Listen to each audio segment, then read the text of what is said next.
Gentlemen, welcome back to the channel. Today we're talking about Palmetto State Armory. Is it worth your money? Is it just as good? Well, we're going to talk about them as a company, their rifle builds, what they've done for the 2A community, and we're going to talk about quality control, all things that I'm just dying to get off my chest. Let's go ahead and roll the intro.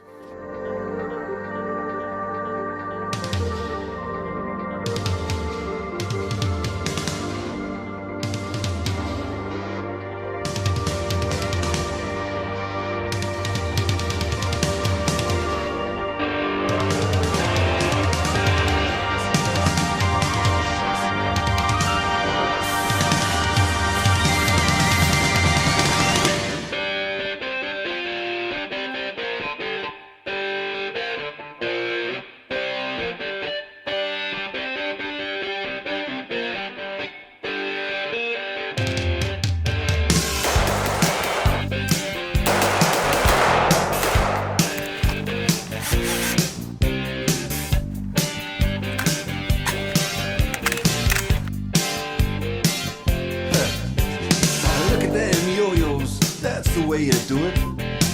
You play the guitar on the MTV. That ain't working. That's the way you do it. Money for nothing and your chicks for free. Now that ain't working. That's the way you do it.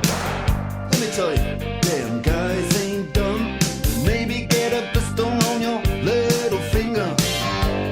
Maybe get a blister on your thumb. We got to install microwave ovens, custom kitchen deliveries. We got to move these refrigerators. We got to move these color TVs. I should have learned to play the guitar.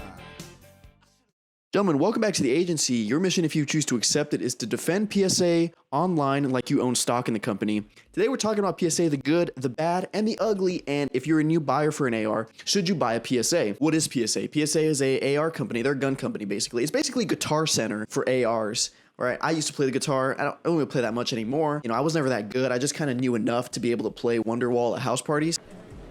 Yeah, I thought about joining, and they really wanted me, honestly, but I don't think I could handle the disrespect. Like if a drill instructor got up in my grill, I just can't take that disrespect. Anyway, here's Wonderwall.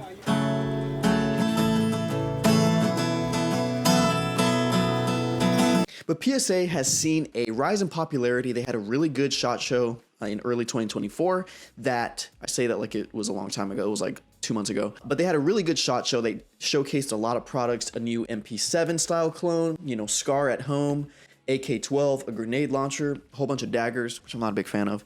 But they had a really good SHOT Show, and they're getting a lot of popularity. So I just wanted to kind of talk about PSA and maybe to like those younger guys, maybe 21 and younger, maybe you just got into guns. I don't know that much, but I know more than somebody who knows nothing about guns. So I'm just slightly more than that. I am not an expert on the subject. I am not a gunsmith, or do I have thousands and thousands of rounds through PSA. My experience is basically I've been to their IRL stores, I bought a few of their uppers, and taken some stuff that I've read online from other people's experiences and my own, and I'm going to go ahead and kind of put that all together, hopefully give you the information that you need to be able to make an informed decision on should you buy a PSA. So let's talk about the good, things I like about Palmetto State Armory. So the company mission is very honorable, and it's a mission that I think even the snobbiest of gun snobs who refuse to ever touch a PSA can get on board with. They are essentially have dedicated their company to arming as many American citizens as possible at an affordable price. So they want to make rifles like the AR-15 commonplace in the American household. 15, 20 years ago, AR-15s were, you can only find them in excess of $1,000. Mosins and SKSs were your cheap $90 guns. AKs were like $400. And now the opposite, where a good AK is at least like $800 and up, at least $1,000 if it's a import. And then your ARs, and of course, Mosins and SKSs are like $400 or $500 now. And then your ARs have fallen to like that original AK price. So companies like Palmetto State Armory have been detrimental to those falling prices. There are more ARs now in the hands of the American citizen than there were 15, 20 years ago. That's also part of culture, but a company like PSA is assisting in that. So we should all, regardless of our opinion on PSA and your experiences with it, you should be able to look at that and say, I can agree with that mission statement. Their quality is now good enough that you are allowed to dabble in the AR world. Maybe if you're an AK guy, or maybe you're not really big on the AR, but you want to try one out, you can dabble for a pretty inexpensive price with a Palmetto State, one of their kits or one of their full rifles on a pretty cheap. If you have a little bit of tools and a little know-how, you can put an AR together for about $450. So they have not only a whole bunch of different ARs, they have now made the best American AK. Of course, I think imports are always going to be the way to go, but the GF3 and up are pretty good rifles from what most people are saying. Even like your snobbiest of AK guys can admit that the GF3 is like the lowest usable AK on the American market. Not only have they gone into the AK world, right? They're giving us the Krink, the STG-44 at some point, and of course, like I said before, all those SHOT Show guns like the MP7 at home, they are really trying to give people what they want. The Jackal, which is like an ACR kind of piston gun, they are very innovative, and they're giving us all these guns at a very reasonable price, which I'm happy about. For serious uses, I wouldn't necessarily recommend like their Freedom Line kits. Those are like the cheapest ARs that they have. They have started to dabble in the duty grade style rifles with their Saber line. The Saber line has had some quality control issues, which we're going to talk about. That's like my main gripe, I think, with Palmetto State Armory is the quality control. But their Saber line is supposed to be a budget oriented, high quality guns. Just Google Saber line rifles PSA quality control issues, and people have had problems with their guns. Quality control is something that's kind of hard to put your finger on. Is it because they suck at building ARs, or is it because they're making so many of them that we're just starting to see more cracks because they sell so many guns because they're so affordable? Would we see the same rate of failure from a company like BCM if they actually kept their website stocked and were pumping up more rifles? Colt, I know Colt had some cute quality control issues even when they had government contracts. So quality control isn't necessarily the end all be all for if a company is good to go or not. EOTech had issues with thermal drift and they corrected it, and they still have government contracts.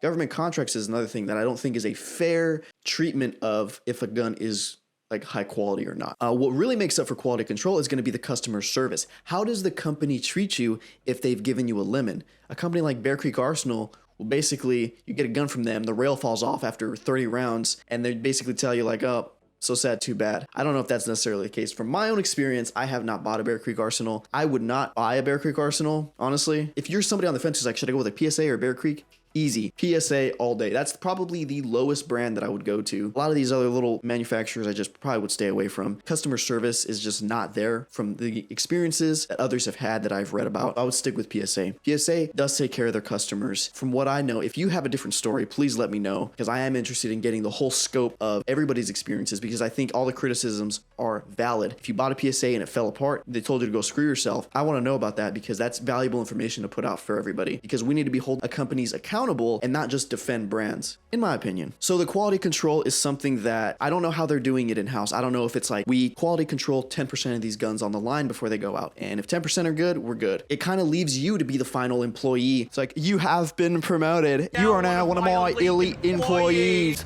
You're now the quality control final employee who checks if the gun is good or not. It's kind of like if let's just say a hypothetical scenario where a pharmaceutical company has come out with a new product, and yeah, they've done the lab tests, they've done small numbers, but somebody asks, hey, what's the long-term effects? Or how's this going to affect a large population? And they basically say, I guess we got to find out. So you are the final test. So when PSA releases a new product like the AK, when they first had the GF1 and the GF2, you are a test dummy. And I fear that that may be the case when it comes to the STG and the MP7 and the SCAR. You are going to be testing the gun because they do test it, I would hope. If they were responsible, then they're going to test their guns in-house. Till you send it out, you're not going to know. When Garantham does a 50 million round test, we're just not going to know until we get that data and we have long-term reports and whatnot. Let's talk about the ugly. I don't really have a lot of ugly criticisms. Like I said, the quality control is my biggest concern. That's something that if somebody's new in getting into the AR game, it's almost like a worry of mine that, okay, yeah, you can go buy this $400 AR, but if it breaks, now you're out $400. Hopefully the customer service takes care of you, and it should. Any company should. But now it's kind of like, that's a lot of work. I just wanted to dabble. Now I have all these issues. Now I got to send the gun back. That is kind of a concern of mine. I have a friend who's getting into ARs, and my advice to him is the advice that I would give to everybody. And this is going to be my advice, I think, going forward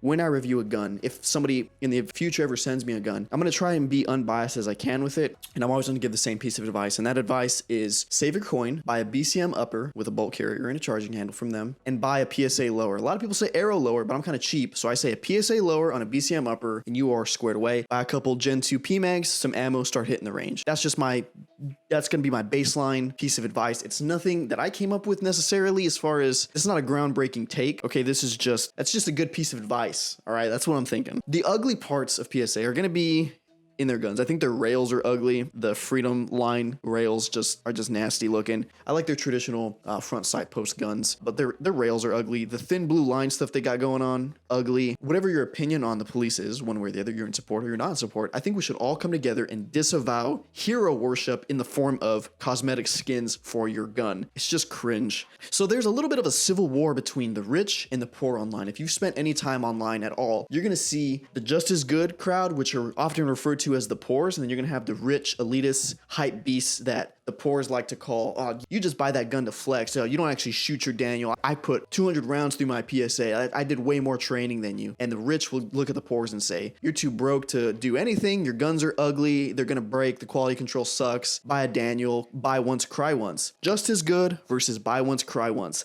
That is the Civil War. Well, I'm here to declare a ceasefire, a peace treaty, if you will. Together as the AR crowd, we can go after the AK guys. In all seriousness, I think both sides are right and both sides are wrong. The poors, for example, we'll start with you guys, which I am part of you, so don't think I'm talking down. I'm talking at a ground level here. I'm just addressing my peers. It's okay to buy a nice rifle. I don't know who needs to hear this, but it's okay to spend a little coin and buy a Daniel Defense. Or Daniel Defense is the one that always gets thrown around, so that's the one I'm going to kind of be talking about a lot. But it's okay to save your money and buy a BCM or a Knights or an LMT if you really want it and you're taking this serious. Then there's nothing wrong with that. Now you'll look at people that buy these higher end rifles and you think like, oh, they're not shooting their guns, they're just buying it for the brand, they're just buying it for this or that. That's not necessarily true. You don't know if those guys that bought that Daniel or LMT or CAC, you don't know if they started off with a PSA and they got their training in and those guns broke and they didn't last as long as they wanted, and they said, you know what, I am taking this more seriously and I want to buy a high quality firearm because this is fun to me and it's okay to spend a little bit of money that I've earned. So they go out and they buy a Daniel and they see people online talking crap about them like, oh, you don't shoot, you don't train. I train because I'm able to afford ammo because I bought a $200 gun. Not necessarily the full picture. Now there are people on that side that do buy those guns just for whatever reason, and they don't shoot them, right? That exists on both sides though. There's PSA people that buy a PSA, put 200 rounds through it, 50 rounds through it, and they say it's just as good as X, Y, and Z. You know, I shoot it once a year. They exist on both sides. And then there's people on PSA side that will spend $400 and then go spend the rest of their money, you know, say their budget's $1,000, they spend $400 on their gun, $600 on, you know, magazines and ammo, and they train and they're able to get to a higher level than some people that buy nicer guns. That is also a thing. So both things can be true. You got to understand PSA guns, you got to understand, I think, their role. Not every AR you buy has to be duty grade. Everything has to be, this is my end of the world rifle. It's okay to buy guns for fun. It's okay if you have a nice rifle, you can go buy a PSA and say, hey, this is my gun for a friend, you know, during the apocalypse. You give this to a friend or family. It's like loaner kit, or it's just a fun plinking range toy. It's okay to be able to do that. Back in the day, it was Mosins and SKS's guys were buying those, and not a lot of people were calling those like duty grade. There are some like 90s, early 2000s SKS preppers, but for the most part, people weren't like, this is my duty gun, like a Mosin or something. You know, people weren't like, the SKS is better than the AK. I'm sure those people did exist, but people were thinking about it, I think, differently, where they saw those as range toys and fun little cheap guns. And I think that you can think about PSA in that same way. I think we live in the golden era of ARs, and it's a good time to get into it. So it's okay to buy guns for fun, and it's okay to buy serious guns, but don't act like a gun that is extremely inexpensive and cheap is just as good as those high-end rifles, because there's things that are just factually not true. Now there is the whole law of diminishing returns. You get so nice to a point where it doesn't matter anymore. It's like the sun is so hot that's like, if you go 10 degrees up hotter, this doesn't make a difference. It's technically hotter, but it doesn't matter at that point because you've already reached a certain threshold. I think the same can be said for quality. Now, it does come down to the shooter.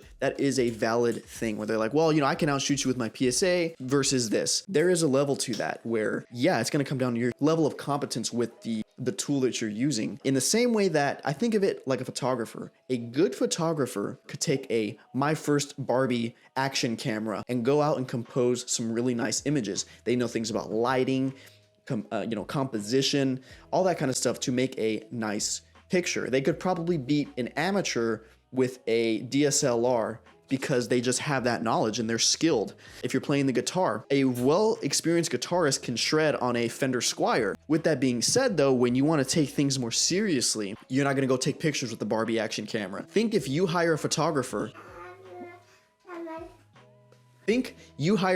for your wedding and he shows up, yeah, he may be the best photographer in the game, and he shows up with a My First Barbie Spider-Man or something like that camera, you're going to be a little bit disappointed. My first Barbie Spider-Man?